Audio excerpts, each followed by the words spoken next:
Et pendant ce temps, à Marseille, eh bien, l'optimisme d'un autre professeur, le professeur Didier Raoult, qui réapparaît dans une vidéo. Vous vous souvenez que Emmanuel Macron était sur place la semaine dernière. Il réapparaît là dans une vidéo avec des pronostics qui en ont surpris plus d'un. Pour nous, l'épidémie est en train de disparaître progressivement. Au pic, on a eu jusqu'à 368 cas nouveaux par jour. Et là, actuellement, on est plutôt dans la zone de 60-80 par jour.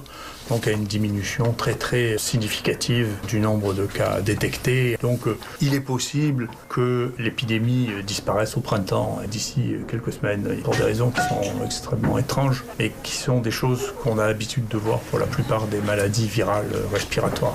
Voilà, l'épidémie est en train de disparaître. Alors que faut-il en penser? Va-t-il trop vite? On va s'y arrêter un instant. D'abord avec vous, Nathalie Chevance, à Marseille. C'est sur les chiffres de la ville que s'appuie Didier Raoult, mais les autorités sanitaires locales ont assez peu apprécié cette sortie.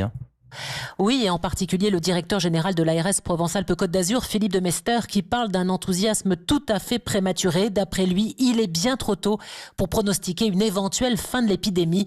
Nous n'en savons rien. Ce qui est vrai, en revanche, c'est que depuis une dizaine de jours, dans les hôpitaux marseillais, il y a une diminution de la progression de l'épidémie.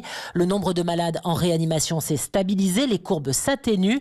Mais d'après le professeur Jouve, membre du collectif Interhôpitaux, on ne peut pas lâcher comme ça dans une vidéo sur les réseaux sociaux que l'épidémie est terminée. Il faut faire attention à la façon dont on formule les choses, mais surtout pas que les propos de Didier Raoult soient interprétés comme c'est fini, rendez-vous ce week-end à la plage pour faire un barbecue. L'affaire n'est pas du tout malheureusement conclue, parce que dans ce cas, il y a un risque majeur que l'épidémie reparte dans un pic. On meurt encore aujourd'hui en masse. Le personnel soignant et non soignant est à bout de souffle.